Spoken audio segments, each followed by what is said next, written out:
ও মাহদী ইমাম তুমি, ইমাম তুমি, ইমাম তুমি, ও মাহদী ইমাম তুমি, এসো এবার ভাবে পারি না আর সইতে আমি, আসবে তুমি কবে?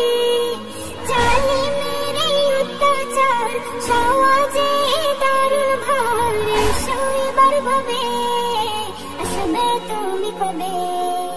এসো এবার ভাবে আসবে তুমি কবে?